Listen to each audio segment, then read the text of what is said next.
নেপালের কাকুরভিটা থেকে সরাসরি নজর রাখবো নারায়ণ সিংহ রায়, আমাদের প্রতিনিধি একেবারে সরাসরি রয়েছেন আমাদের সঙ্গে। নারায়ণ, কি পরিস্থিতি এই মুহূর্তে, তুমি যেখানে রয়েছো তো সেখানে?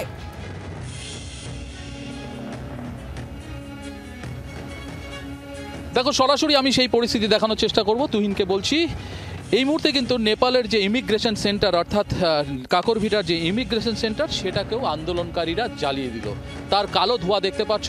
একটু আগে যেমন আমরা দেখিয়েছি নেপালের এই কাকরভিটার মিউনিসিপ্যালিটিতে আগুন দিয়েছিল আন্দোলনকারীরা, সেটাও যেমন জ্বলছে। তার পাশাপাশি এখন নতুন করে নেপালের যে ইমিগ্রেশন সেন্টার এবং তার পার্শ্ববর্তী এলাকায় বেশ কিছু দোকানপাট থেকে শুরু করে অফিস কাচার সবাইতেই কিন্তু আন্দোলনকারীরা একেবারে আগুন ধরিয়ে দিয়েছে এবং তা জ্বলছে, দাউ দাউ করে জ্বলছে। তার কালো ধোঁয়া ছেয়ে গেছে একেবারে নেপালের এই কাকরভিটার দেখো এলাকায়, পুরো এলাকায় ছেয়ে গেছে।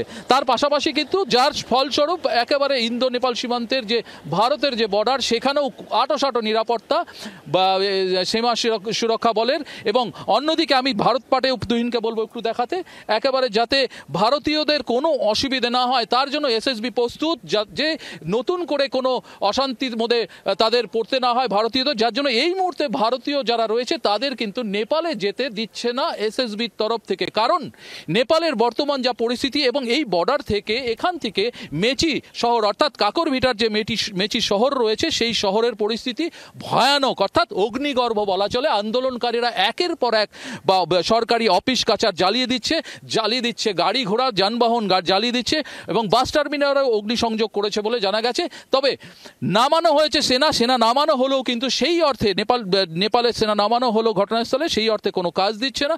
আন্দোলনকারীরা কিন্তু তাদের যে আন্দোলনের তীব্রতা আরো বাড়িয়েই চলেছে। এই মুহূর্তে তার দৃশ্য তুমি দেখতে পাচ্ছ, একেবারে কালো ধোঁয়ায় ছেয়েছে নেপালের একেবারে ইমিগ্রেশন সেন্টার, সেটাও দাউ দাউ করে জ্বলছে।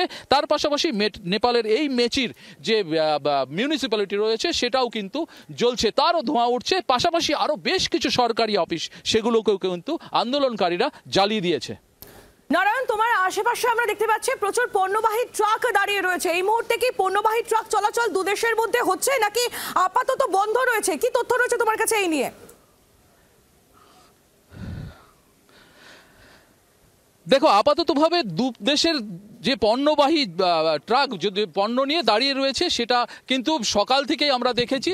ভারতের দিক থেকে সমস্ত পণ্যবাহী ট্রাক যেমন দাঁড়িয়ে রয়েছে, কারণ যেহেতু নেপালের পরিস্থিতি সময়ের সাথে সাথে ভয়ানক পরিস্থিতি নিচ্ছে নেপাল, যার জন্য কোনো রকম ভারতীয় পণ্যবাহী ট্রাককে সেই দেশে যেতে দেওয়া হচ্ছে না। তবে বর্ডার খোলা রয়েছে, ইন্দো নেপালের যে এই সীমান্ত পানিট্যাঙ্কি সীমান্ত সেটি খোলা রয়েছে। ছোট যানবাহন চলাফেরা করলেও এই মুহূর্তে যানবাহনের চলাচলের ক্ষেত্রেও কিন্তু কিছুটা বাদ সাধছে এসএসবি। কারণ যেহেতু নতুন করে আবার কাকরভিটা অর্থাৎ এই কাকরভিটার যে কাকরভিটা জেলার যে মেচি শহর আছে সেই শহর অগ্নিগর্ভ হয়ে পড়েছে এবং আন্দোলনকারীরা ফুঁসছে, একের পর এক অফিস জ্বালিয়ে দিচ্ছে, যার জন্য কোনোভাবেই কোনো বাড়তি ঝুঁকি নিতে চাইছে না এসএসবির তরফ থেকে। যার জন্য এখানকার সাধারণ মানুষদের অর্থাৎ ভারতের যে সাধারণ মানুষরা রয়েছে তাদের ক্ষেত্রেও এসএসবির তরফ থেকে বলা হচ্ছে তারা যেন এই মুহূর্তে কাকরভিটায় না।